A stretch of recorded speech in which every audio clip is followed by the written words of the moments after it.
సఖితో సింహమే జంట కడితే మనమేగా కుసుమముతో ఖడ్గమే ఆడగా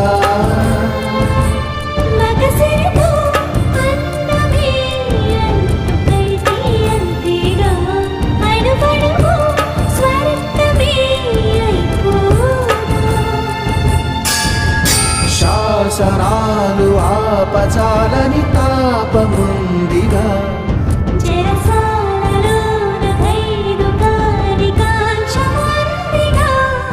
శత జన్మలైనా ఆగిపోని అంతులేని యాత్ర చేసి నింగిలోని